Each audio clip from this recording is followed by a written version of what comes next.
રોજ રાજકોટના જુદા જુદા સંગઠન સાથી મિત્રો દ્વારા અમે અહીંયા કોર્પોરેશન ની રજૂઆત કરવા આવ્યા છીએ। આજે જે પોતે જે મેં મારા શરીર ઉપર પાટા બાંધીને, આ પાટા નથી મારા શરીરમાં, આ લોકોની પીડા છે સાહેબ। એટલે આવા તો અવનવા કેટલાય બનાવ બનતા રહે છે સાહેબ, બારે અમુક નથી આવતા। તો અમે એ જ માંગ કરી રહ્યા છીએ કે આની પૂરેપૂરી તપાસ થાય। જે થોડા સમય પહેલા તમને ખબર છે 4 જણા જે નિર્દોષ લોકો જે જીવ લીધા સિટી બસના હડપેથી। અમારે કોઈ બધા સિટી બસ વાંધો નથી, પણ જે અમુક લોકો છે જે ફાસ્ટ ચલાવે છે તો એ લોકોની સ્પીડ લિમિટમાં કરવામાં આવે એવી પણ અમે માંગ કરી રહ્યા છીએ।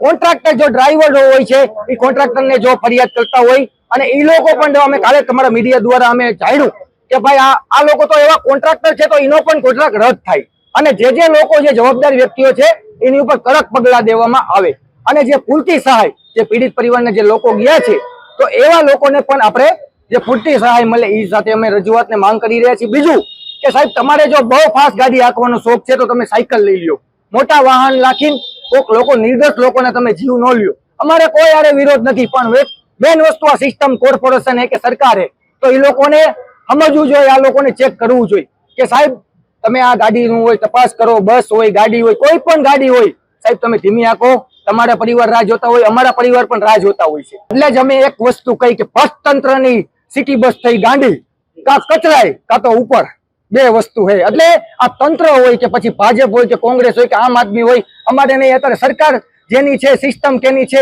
એ અમારે જોવાનું હોય। સાહેબ તમે અમને ન્યાય કરો અમારે એ વસ્તુ, એટલે અમે પાટા બાંધીને આવ્યા છીએ કે આ વસ્તુ કોઈ શરીર ઉપર, કોઈના પાટા ઉપર બંધવા હવે ન જોઈ, આવા બનાવ ન બનવા જોઈએ। બસ અમે એક જ વસ્તુ કહી છીએ, બીજું અમે કાંઈ નથી કહેતા સાહેબ, અમારે કોઈ યારે વિરોધ નથી। પણ માત્ર ને માત્ર તમે તપાસ કરો, સિટી બસની સ્પીડ કરો, ધીમી જે ગાડી છે એ સ્પીડ તમે ચોટાડી દો, અથવા તો જે વ્યક્તિઓ કોન્ટ્રાક્ટર છે જવાબદારી એની ઉપર પણ કાયદેસર પગલાં લ્યો।